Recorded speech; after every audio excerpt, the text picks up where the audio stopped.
तो महावीर प्रसाद जी का जो क्वेश्चन है वो ये है, राइट टू रिकॉल पार्टी के प्रत्याशी चुनाव कैसे जीत सकते हैं, वो भी ईवीएम के साथ। नहीं नहीं नहीं जीत सकते हैं। राइट टू रिकॉल पार्टी के प्रत्याशी ईवीएम के रहते चुनाव नहीं जीत सकते हैं। और हम भी, कोई भी पार्टी जो मतलब ईवीएम अगर चालू रहेगा तो चुनाव वही व्यक्ति वही पार्टी जीतेगी जिसको पेड मीडिया के स्पॉन्सर्स जिताना चाहते हैं। जो पेड मीडिया के मालिक चाहेंगे वही जीतेगा। तो हम नहीं जीत सकते हैं। लेकिन हम चुनाव जो लड़ते हैं उसका हमारा जो प्राइम फोकस है वो इन कानूनों का प्रचार करना है। चुनाव लड़ने से प्रचार करने का जो हमारी रेंज है वो काफी बढ़ जाती है। तो अगर हम चुनाव लड़ेंगे तो ही ज्यादा लोगों तक हम अपने कानूनों को पहुंचा पाएंगे। असल में हम इसलिए चुनाव लड़ते हैं। जीतना हमारा फोकस नहीं है।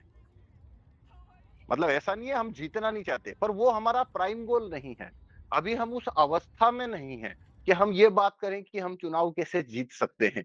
उसका समय हो सकता है 10 साल बाद आए, 5 साल बाद, 10 साल, 5 साल तो अर्ली हो गया, 10 साल 20 साल बाद आए। और वैसे वो पोजीशन आने की जरूरत नहीं पड़ेगी। अगर हम 15% वोट तक भी चले जाते हैं, 10 से 15%, तो भी ये कानून आने की संभावना बहुत ज्यादा बढ़ जाएगी। मतलब 15% पे तो कानून ही आ जाएंगे। तो हमें चुनाव जीतने की जरूरत नहीं पड़ी। और फिर भी कानून नहीं आते हैं तो अगला चुनाव है उसके अंदर बाकी सारी पार्टी हार जाएगी और हम जीत जाएंगे।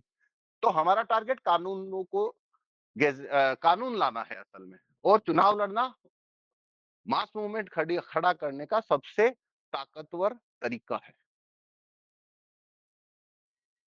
अच्छा, तो मतलब ये 10-15% जो वोट होता है ये इतना इम्पैक्टफुल होता है, स्पेशली वो लॉर्ड देखो क्राफ्ट बेस्ड हो अगर।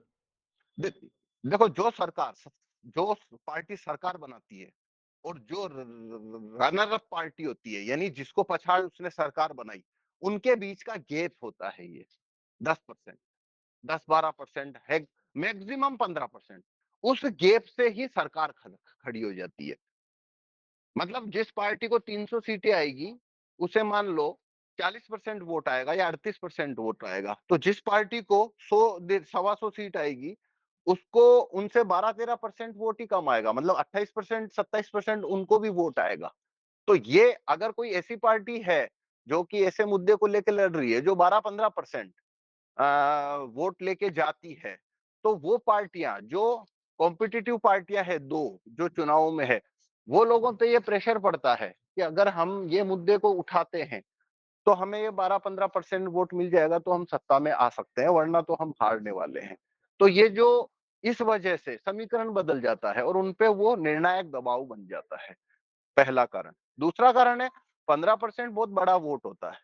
तो 15% वोट अगर आ रहा है उसका मतलब है सोसाइटी के अंदर जो लोग पॉलिटिक्स फॉलो कर रहे हैं उन लोगों के अंदर ये मांग खड़ी हो चुकी है। तो फिर चुनाव कोई भी जीतो, अगर मांग खड़ी हो चुकी है तो फिर उसे कंट्रोल करना मुश्किल है। फिर उसको लेके धरना प्रदर्शन, आगजनी और जाम, मतलब काफी चीजों का रास्ता तैयार हो जाता है। अगर सोसाइटी में किसी चीज को लेके मांग खड़ी हो गई तो फिर सरकार किसी की भी हो, सोसाइटी के वो एक्टिविस्ट सरकार को झुका सकते हैं। फिर तो वो कानून आ जाएंगे। तो ये दो तरीके से 15% का जो की सीमा है वो महत्वपूर्ण हो जाती है। मेरा सवाल पवन जी से है कि जैसे वो अपने सऊदी अरब और ये जो देश है साउथ कोरिया, और ये पूरे अमेरिका के कंट्रोल में, उनके हथियार निर्माता कंपनियों के कंट्रोल में, लेकिन फिर भी उनकी कंडीशन भारत से अच्छी है, ये कैसे? देखो मतलब अच्छी उन्होंने अब तक उनको बर्बाद क्यों नहीं कर दिया? हाँ तो जैसे क्योंकि वो पढ़ते हैं ना पीडीएफ में। हाँ तो इसके ऊपर पूरा डिटेल आंसर लिखा हुआ है कोरा के ऊपर कि साउथ कोरिया या सऊदी अरब है, उनको उन्होंने इराक या फिलीपींस में क्यों नहीं बदल दिया। तो उसका रीजन है कि अमेरिकन को अभी उन देशों की जरूरत है। तो जब तक उनकी जरूरत है वो उसे खत्म नहीं करेंगे। जैसे सिंगापुर है, उसकी भी जरूरत है तो उसको खत्म नहीं करेंगे। लेकिन एक बार जब उसकी जरूरत उनको खत्म हो जाती है, चाइना टूट जाता है, एक बार चाइना खत्म हो जाता है, जैसे अभी भारत की भी ज़रूरत है उनको। चाइना, ईरान और इस ब्लॉक से वार करने के लिए उन्हें साउथ एशियन कंट्री के अंदर मतलब एलाइज की ज़रूरत है। इसलिए उनकी ज़मीन, संसाधन, स्किल सभी का उन्हें इस्तेमाल करना है। इसके लिए उन्होंने जो वेपन टेक्नोलॉजी है, उससे उन्हें मरहूम करके रखा है, लेकिन उन कंट्रीज़ को पूरी तरह उन्होंने बर्बाद या खत्म नहीं किया है। एक बार चाइना खत्म हो जाता है, तो ये सब देशों की दशा फिलीपींस या इराक की तरह अमेरिका कर देगा। सेकंड क्वेश्चन मेरा कि जैसे इसमें राष्ट्रपति के ऊपर राइट टू रिकॉल नहीं है अमेरिका में, और मैंने पढ़ा था कि उसमें हथियार निर्माताओं की ज्यादा चलती है अमेरिका में, तो वहां के नागरिकों ने ये इसको बदल क्यों नहीं दिया? उनके पास सबसे अच्छे कानून है दुनिया से। किसको नहीं बदल दिया? जो राइट टू रिकॉल ले आए राष्ट्रपति के ऊपर। देखो, उनको तो राइट टू रिकॉल किसी पे ही नहीं चाहिए। ज्यादातर अमेरिकन से वो राइट टू रिकॉल जूरी है, उनको कोई ज्यादा तवज्जो नहीं देते हैं। उनके हिसाब से ये कानून है भी है तो भी कोई फर्क नहीं पड़ता उनको, और नहीं भी है तो कोई फर्क नहीं पड़ता है, क्योंकि उनके पास बंदूकें हैं। तो उनको पता है ये सब कागज पत्थर की बातें होती है, राइट टू रिकॉल, जूरी और ये सब चीजें। उनके पास बंदूक है, तो वो उसी में मानते हैं कि जब तक उनके पास बंदूक है तब तक कानून कुछ भी चलते रहो, कोई उनके ऊपर, जिसको बोलते हैं ना, बहुत ज्यादा जुल्म या ये सब नहीं होता है। और ऐसा कई बार हुआ है, सरकार ने ऐसे फैसले किए जो उनके खिलाफ है, तो वो रिकॉल या उस चक्कर में जाते नहीं है, वो बंदूकें लेके आ जाते हैं और फैसले को बदलवा देते हैं।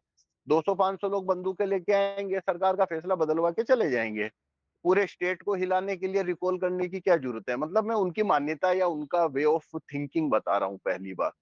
दूसरी बात है, राष्ट्रपति पे रिकॉल होने से उनकी आम जीवन के अंदर कोई ज्यादा फर्क क्यों नहीं आता है? क्योंकि जो स्थानीय प्रशासन है, स्कूल, अस्पताल, थाने, अदालतें, ये 4 जगह ऐसी है, अ, और एक होता है टैक्स डिपार्टमेंट, है ना? तो ये 5 चीजें जो है, ज्यादातर मामलों में आदमी का काम इन 5 जगहों से पड़ता है।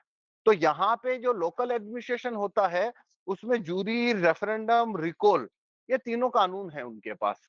तो राष्ट्रपति कौन बनता है? अमेरिका का राष्ट्रपति बेसिकली करता क्या है? वो पूरी दुनिया के देशों में क्या करना है, वो योजना पे काम करता है। अमेरिका के आंतरिक प्रशासन में राष्ट्रपति जो है, उसकी कोई ज्यादा भूमिका नहीं होती है। तो इसलिए राष्ट्रपति कौन बन रहा है और वो क्या कर रहा है, उसको लेके वो ज्यादा लोड नहीं लेते, या उनके जीवन को वो ज्यादा प्रभावित नहीं करता, क्योंकि वहां पे जो प्रशासन है, वो बुरी तरह से डिसेंट्रलाइज्ड है वहां पे। भारत जैसा सिस्टम नहीं है कि भाई एक प्रधानमंत्री है, वो पूरे देश के अंदर कहाँ पे क्या कानून बनेगा, छपेगा, सब कुछ डिसाइड करता है। वहां का लोकल एडमिनिस्ट्रेशन है, वो लोकल बॉडी के हाथ में है, और उसमें उनकी पूरी 100% स्वायत्ता है, और वो सब रिकॉल और जूरी के दायरे में आते हैं, और फिर उनके पास बंदूकें हैं। तो राष्ट्रपति केवल विदेश नीति, बैंकिंग नीति और इस तरीके के 5-7 सेक्टर को कंट्रोल करता है, बाकी उसका कोई उसमें दखल नहीं होता, तो उनको ज्यादा फर्क नहीं पड़ता। ठीक है, ये केवल वो डिस्कशन और मजमेबाजी वगैरह के लिए वो इस राष्ट्रपति के इलेक्शन को इस तरीके से देखते हैं। उनके जीवन को ज्यादा वो प्रभावित नहीं करता है।